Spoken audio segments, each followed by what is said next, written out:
Over the last couple of years, the problem of childhood obesity had been getting better. It was a shift Dr. Lisa DeNike was excited to see.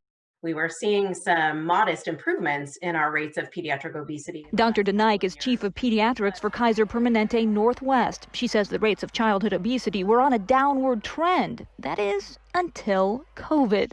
But what we've noticed since the start of the pandemic is our kids who are coming in for their annual well child checkups, we're seeing a lot of weight gain over the past year for those children. Kids that had typically been in the average weight range jumped into the 95th percentile, a range considered obese.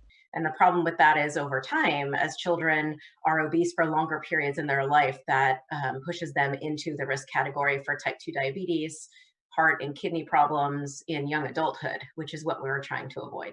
DeNike says there are obvious reasons for that shift. Not being in school and able to take part in all the related activities, along with a lot more screen time, leads to much more sedentary lives. But there is another reason.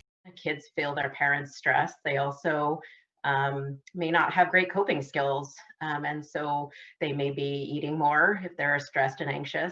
To reduce that stress and overeating, DeNike says parents need to stick to a routine. Set a scheduled bedtime and wake time. Eat scheduled meals that will help your kids avoid grazing all day. And then set up a time to get out and exercise. I think a lot of families that are home together can find 10 or 15 or 20 minutes over the noon hour to get outside and go for a quick walk around the block. I mainly encourage families to work on getting back on a schedule. Family nutritionist Catherine Jeffcoat supports the scheduled approach. She says since the pandemic, her referrals for eating disorders have skyrocketed.